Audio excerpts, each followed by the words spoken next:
We finally tested the LG C6 OLED. In this video, I'm going to give you 3 reasons why you should choose it over a B6 and 1 reason why you shouldn't. Coming right up. Hello everyone, my name is Vincent Teo and I'm a professional TV reviewer and calibrator. In this channel, we do scientific TV reviews, video interviews, settings tips and tricks, and occasionally some unboxing videos as well. So if you are new to this channel, please consider subscribing by clicking this button right here.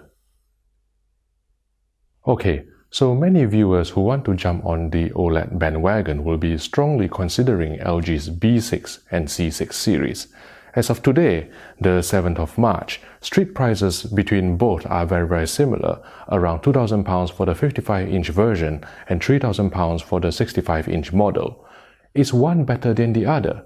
How do you choose? In this video, I'm going to break it down into 3 reasons why you should choose the C6 and 1 reason why you should go for the B6.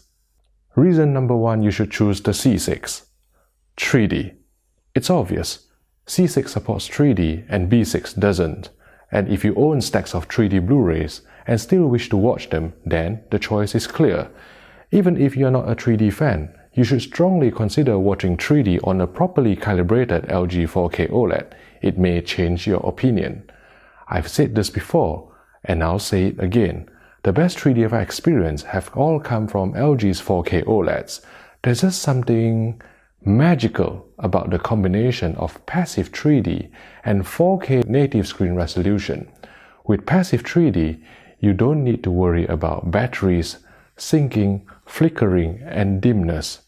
I used to own a Panasonic ZT Plasma, and although 3D was possible, it was so dim because of Plasma's capped brightness and active shutter glasses that it's just not an enjoyable viewing experience at all. With Panasonic Plasmas, I'll be lucky if I can get 30 nits in 3D mode. That's by measuring through the lens of the glasses. On the 2016 LG OLEDs, including the C6, I can effortlessly hit 120 nits through the polarized 3D glasses after calibration. It looks bright, vibrant, blacks remain very inky due to OLED's self-emissive display characteristic. Crosstalk is pretty much non-existent. If you sit at eye level, if you stand up and down beyond 15 degrees, then crosstalk start appearing. The native 4K screen resolution of 4K OLEDs also lends itself perfectly to 1080p 3D Blu-rays. With passive 3D, vertical resolution is half, but that's okay because half of 2160 lines is 1080 lines, which is the resolution of 3D Blu-rays themselves. 3D on 4K OLED is really stunning, and with the C6, because of the slightly curved screen, it gives even more depth and immersion if you sit straight on. There's a reason why 3D enthusiasts were so upset when they found out that LG has dropped 3D from the company's 2017 LG OLED TVs. There's even a petition asking the company to restore 3D for 2018. Bottom line is, 3D is amazing on the C6. Even if you have been put off by 3D before, go watch Pacific Rim or Gravity or Avatar on a calibrated LG 4K OLED. It may very well change your mind. Reason number 2. HDR. When we reviewed the LG B6 back in November last year, we found that a firmware update improved its picture quality to a level that's very close to the E6 and the G6. However, there's still one aspect where the C6, E6 and G6 are better, and that's in HDR Tone Mapping. Let me show you. Here, we are measuring how our LG C6 review sample tracks the PQ, that stands for Perceptual Quantization Curve, which is the luminance standard used in HDR10 4K Blu-rays. We're taking a 21-point measurement since it's more precise and gives us a better idea of what's going on. As you can see, the LG C6 tracks the yellow line. That's the reference standard for HDR10, almost bang on until 50% video stimulus.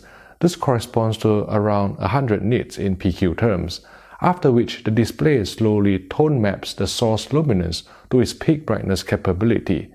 Now, I want you to pay attention to how the curve is still going up, even though it's becoming less and less steep at each 5% interval.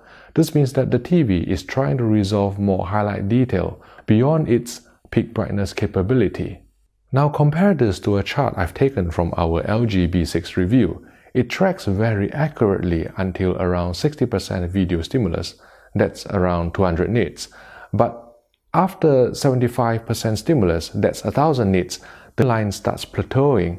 This means that the television is clipping. It's basically just throwing away bright detail that is above 1000 nits instead of trying to display it. The difference can be seen in HDR test patterns and 4K Blu-rays too, especially those that have been mastered to 4000 nits. The LG C6, E6 and G6 can reproduce more highlight detail without clipping. Which brings me to reason number 3. The LG C6 shares the same SoC as the step-up E6. SoC is short for System on Chip. This is the chipset that controls the video processing and other features on the television. The G6 SoC is slightly different, but not too different because it is still LG's own in-house chip. When new firmware becomes available, the C6, E6 and G6 will generally benefit from the same firmware update. However, the B6 uses a third-party SoC from Realtek, so any firmware will have to be programmed separately.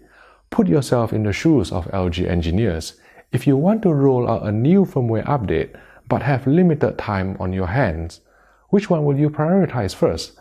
The Realtek chip that applies only to the B6, or the in-house chip which is likelier to be easier to program too, that applies to the C6, E6 and G6? This is the reason why E6 and G6 owners have received firmware updates for key features such as HDR game mode before B6 owners, and if you buy a C6, you'll benefit from that too.